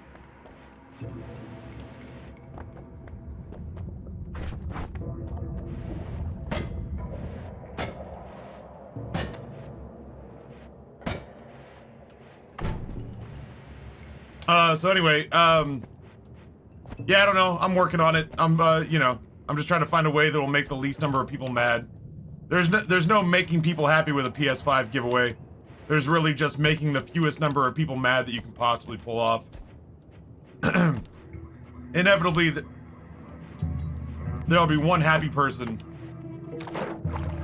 And there's gonna be several dozen people going, yo, what do you mean you gave it away? I didn't even hear about that. And it's like, the giveaway lasted for a month and we mentioned it daily. Well, I wasn't here for a month. I hated you. I thought your content sucked and I didn't want to hang out here anymore. But then I remembered, shit, he was gonna give away a PlayStation 5, so I came back for the console. You asshole. Hope your channel fails. How do we enter? That's an excellent question, Xanthalak, and once I have an equitable answer, I will happily provide it to you. Nightbot is unreliable. So I'm toying with the idea of just having like a Google sign-up form that collects names and email addresses. And then putting it on the wheel of names picker that I do for like random spins during a subathon, and just doing it like that. And doing it offline, because honestly, I'll be real with you, chat. If I'm giving away this thing and I do a spin and the name I pull is not a name I recognize, and I go back and they followed like at the exact same time word gets around that we're giving out a PlayStation, I'll fucking re-roll it. Terms and conditions may apply. And the terms and conditions are, I gotta approve of the terms and conditions. I'll make that shit up as I go along.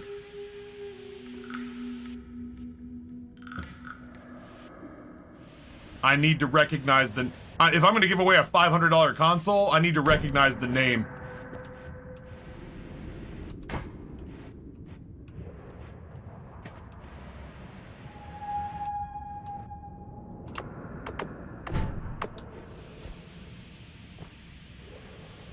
Like, the most self-serving way I could do it is to, like, set up, like, a Gleam giveaway. And I get a whole bunch of artificial boosts to my social media. But there are bots that scan for those kinds of things. Is it gonna be US only for legal reasons? Man, I don't know. That's rough. Cause like Sideline Boyo asked, he's like, can I enter? And I was like, you're the dude who lives in India, right? And he's like, yeah. And I was like, did you get, I was like, your address is like a paragraph long, right? And he's like, yeah. And I was like, did you get those pins I sent you? And he's like, no. And I was like, I sent those like 4 months ago. And he's like, yeah. And I was like, hey man, when those pins get there, then maybe I'll consider it. But I literally copy and pasted what you sent me, put it in Microsoft Word, printed out an entire sheet of paper so I wouldn't fuck anything up, cut that out and used it as a label.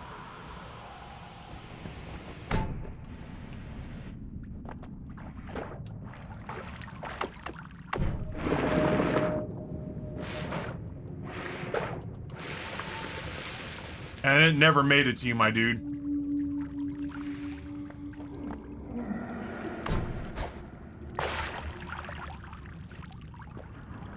I feel like because it's piercing, it goes away.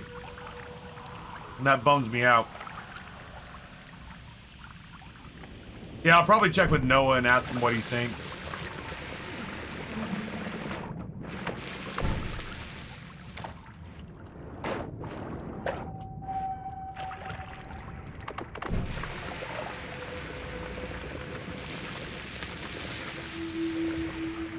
Wednesday, I came up with a custody agreement for the PS5. Nice. Nice. Guess I better start chatting here more often. I mean, like, that's the kind of thing, right? Like, I would genuinely go back and check chat records and be like, if this person followed the day I started the giveaway, then they're fucked.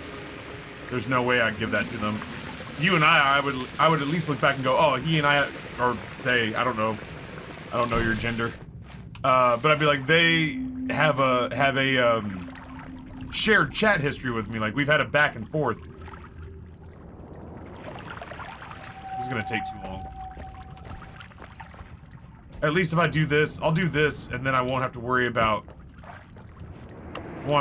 drowning as much.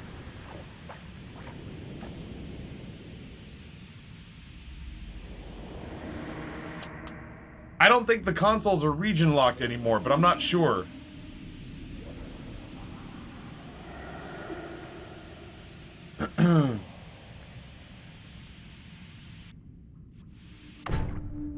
Yeah, I was gonna say, I've been told they're not really like region locked anymore, that's a thing of the past.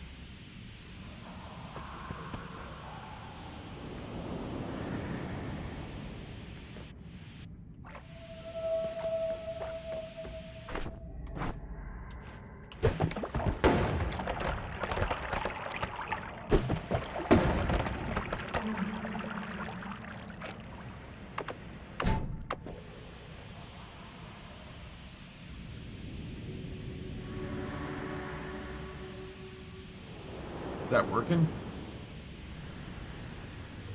It is a pretty wand. At some point I'll have to take piercing off of it. That was a mistake, but that is very slowly working. I don't need to get in there, I just need to drain the lake.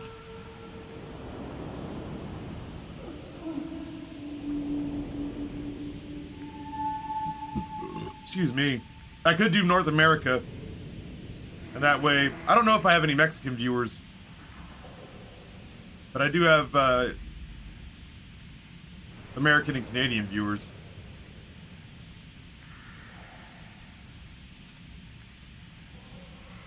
It's getting there. At the very least, it's a nice ledge to hold on to those.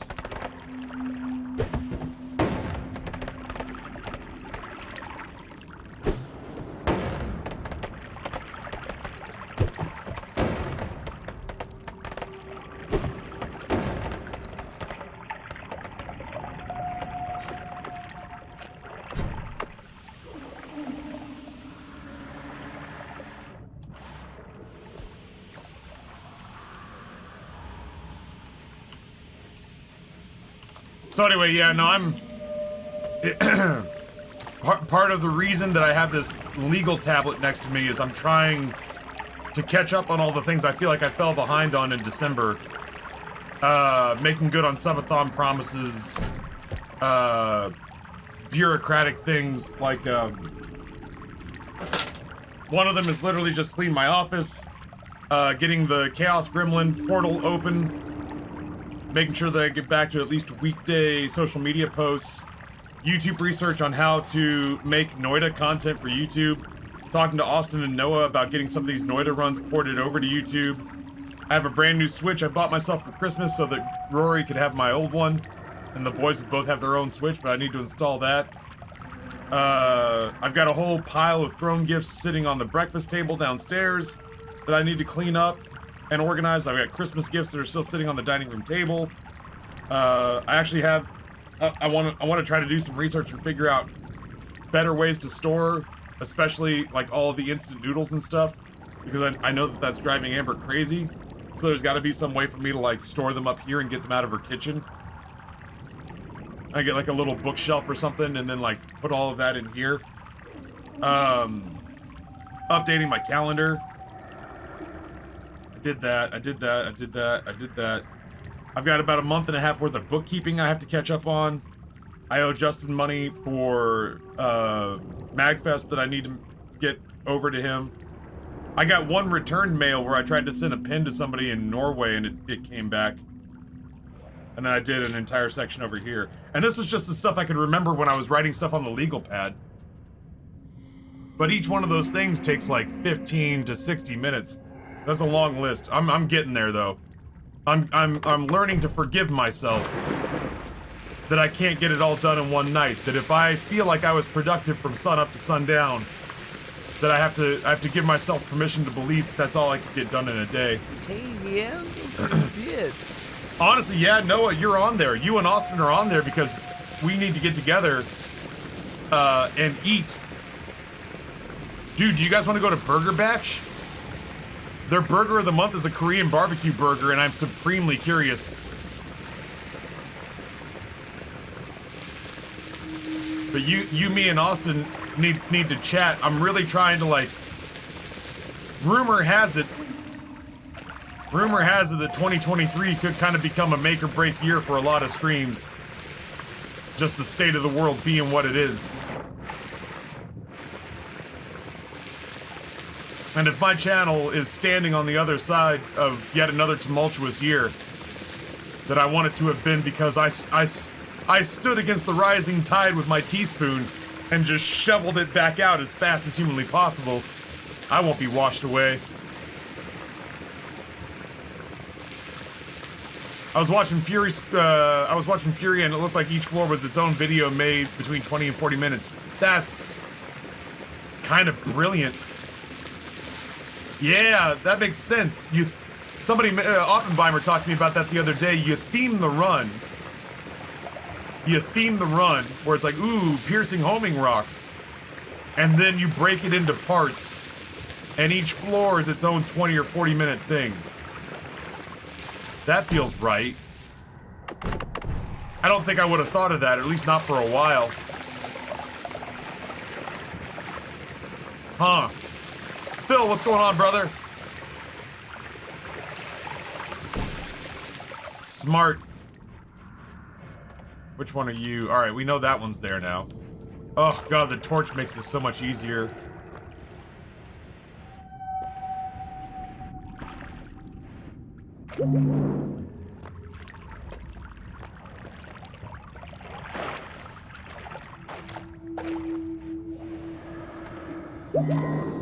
Jackspot, good morning. So yeah, I feel like I spent the back half of 2022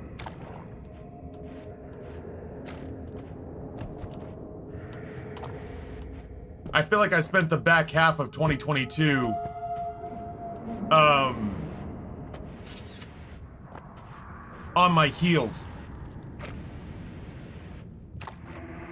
And again, I don't really get down with New Year's resolutions. But with me not having anything until potentially PAX East, this feels like a great time to sort of get my shit in order and start making a more disciplined routine.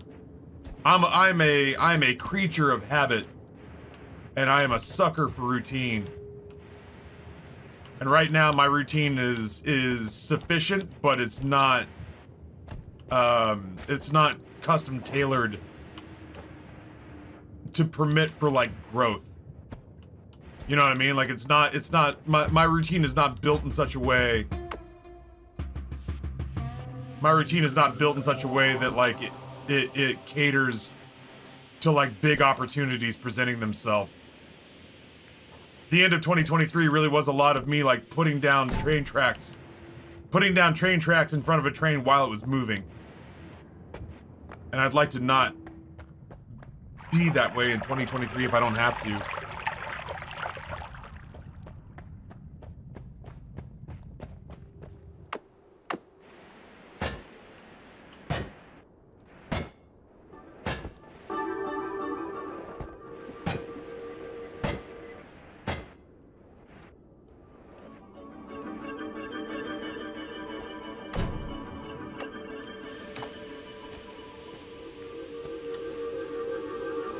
Anyway.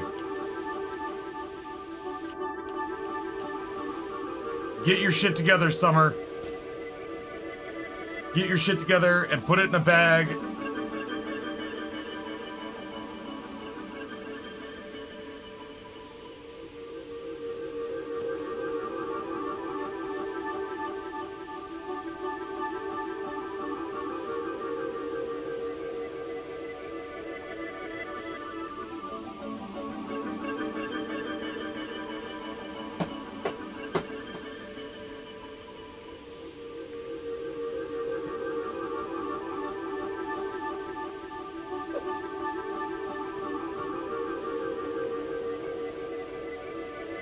There's nothing wrong. The way I see it, Richie, there's nothing wrong with how I'm doing things right now. But it doesn't... I'm not so caught up and I'm not so regimented. I worry that opportunity will rise to meet me, and instead of embracing it, that I'll try to find some way to get out of it, citing that I'm too busy or hectic and that I can't take on new things. You know what I mean? Amber has openly stated that after this foray into the working world of academia, Amber has openly stated after this open foray into academia that in her perfect world,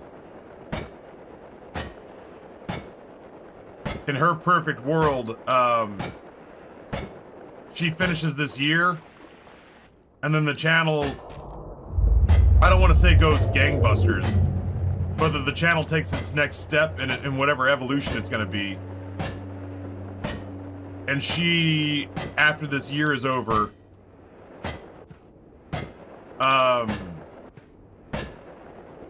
resigns herself to being my full-time manager until Twitch is done, in essence. Like, until retirement. That she just becomes to me what Shannon Z Killer is to Sacriel. I would love to have Sacriel's success to pair with that.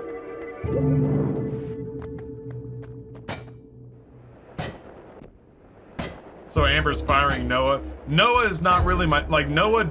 Listen, for all the shit I give Noah, and I do give Noah a lot of shit. For all the shit I give Noah, Noah is my agent who does as many managerial things as he can. Hey!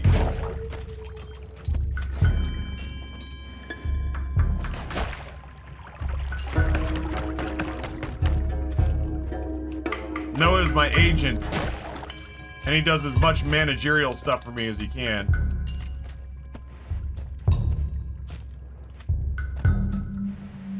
But Noah, I call Noah my manager, but like he doesn't manage my he does as much as he can to help me manage my day-to-day, but managing my day-to-day is like managing the stuff that I don't get to every day, like social media posts, tracking appointments, keeping an eye on like handling giveaways, that kind of shit, the type of stuff that Amber would usually help me with.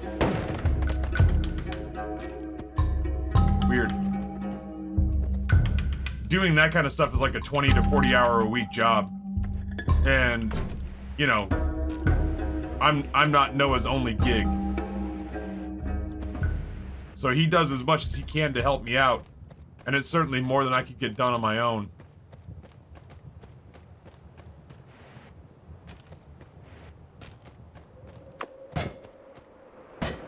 But yeah, if Amber were to kick in and help me handle everything that's not streaming, then essentially she would become my manager and Noah would become my agent. Like that would be more what the official titles would be. Glitch, what's going on, brother? We were talking about you earlier.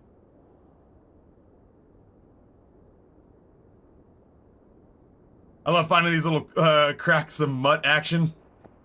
They sure were in there. Doesn't Noah also have, quote, a full-time lawyering gig? He is a partner. He is an equity partner in a law firm. So yeah, Noah's got a lawyer gig that he has to do.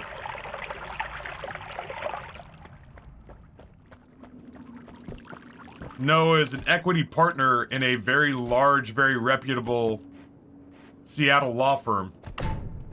He is steps away from getting his name on the fucking letterhead. It is currently Premac Rogers, but it is on its way to becoming Premac Rogers Downs.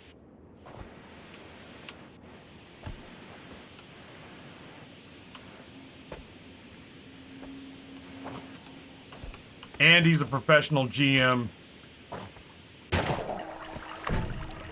And I need in there. There we go. And he's a professional GM, and he's doing some of this type of managerial work for a handful of other guys. I frankly don't know how he does it. I would lose my fucking brain. I think Noah overcommits, but like, he gets a lot of it done. He gets more done, like, even overcommitting. He somehow manages to do more in a day than I do. Or like, he does more in a day and doesn't seem stressed about it than I ever could.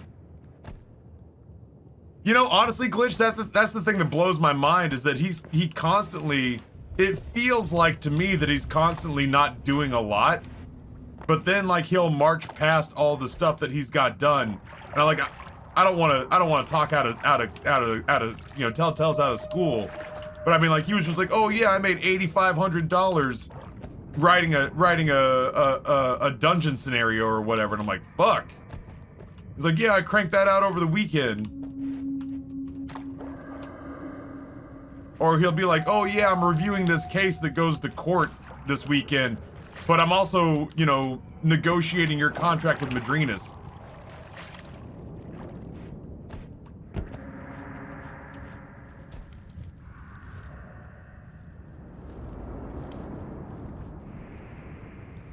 Glitch, Barry was here earlier, and she was talking about how, you got everybody hyped the fuck up on Warhammer in her chat the other day. I'm actually gonna go to the High Alchemist area, I think. Why not? Let's live dangerously here.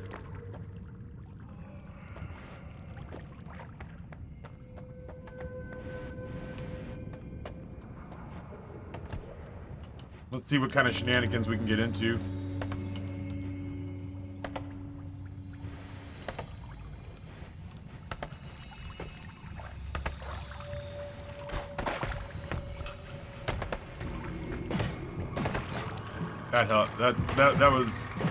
That was me being panicky. Oh. No, my beautiful gold! I blame this fucking guy. I blame you, friend.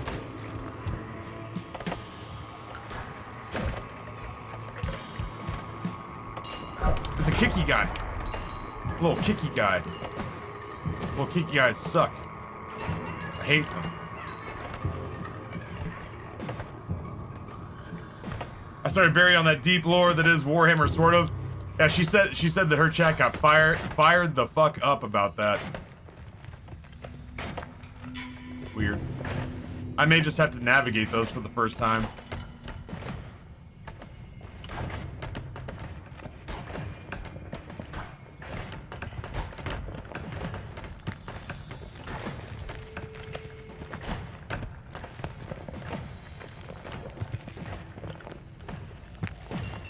I just genuinely don't understand why these things put out so much copper. Lightning crashes, a new mother cries. Her intentions fall to the floor. The angel opens her eyes.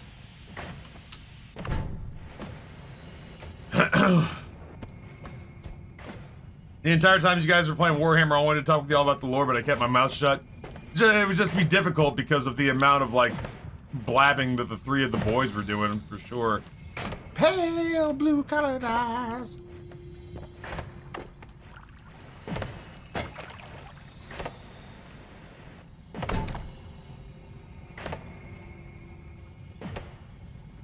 Oh yeah, if we want to do another session with Barry, I know the boys and I were super down.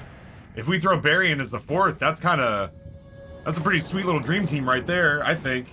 That's my hot take. No, I just, every time I get in here and I destroy one of these turrets and it throws a bunch of copper out, all I can think is throwing copper by live.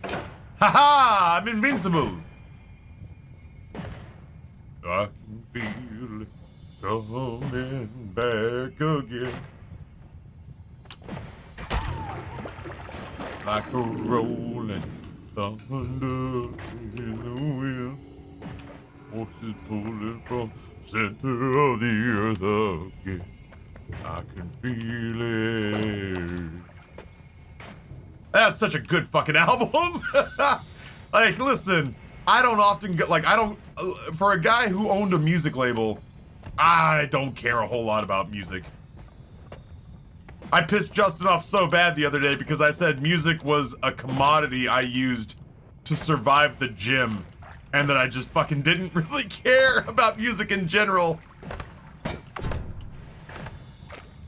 But, you know, allow me a moment to just be like, damn, dude, that particular album, throwing copper from live is fucking dynamite. I do love food, but yeah, I like, good music is fun.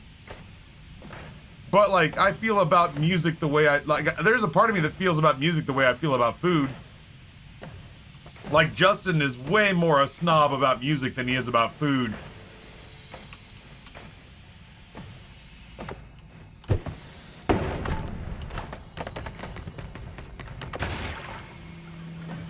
Justin is way more of a snob about music than he is about food. I feel about music exactly how I feel about food.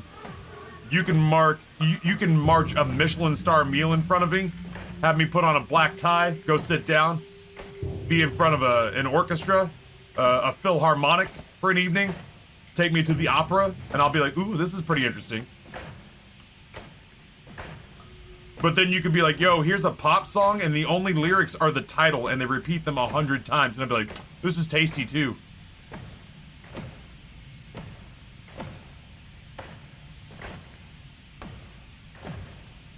That said, I do have a couple of albums from my youth that I do clutch near and dear to me and I am protective of like a mama bird. Live's Throwing Copper was one of them. Almost every Rage Against the Machine album is in there. Alanis Morissette's Jagged Little Pill is in there. No Doubt's Tragic Kingdom is in there.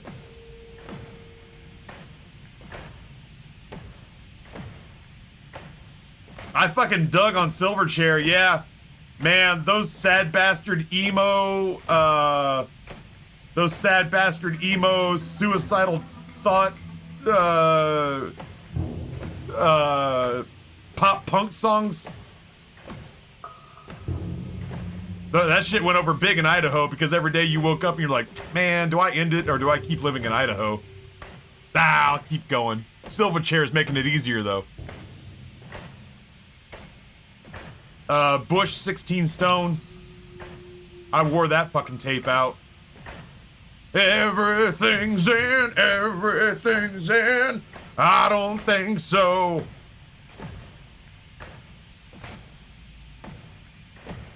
There's a Broadway show about Alanis Morissette. I'm the same way about Broadway musicals. I fucking adore Broadway musicals. Ugh, okay, so I will say, Fremry, the stuff that was in every single person's CD carrier, Offspring's Smash, Green Day's Dookie,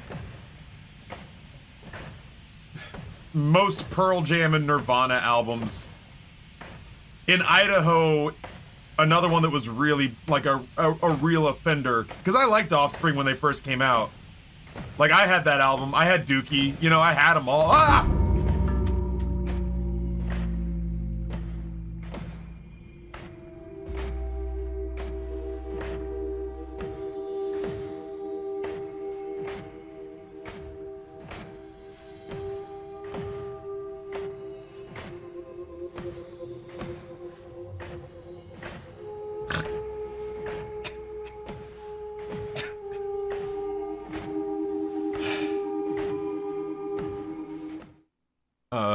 Quick game update. Valalastunut. He's loose.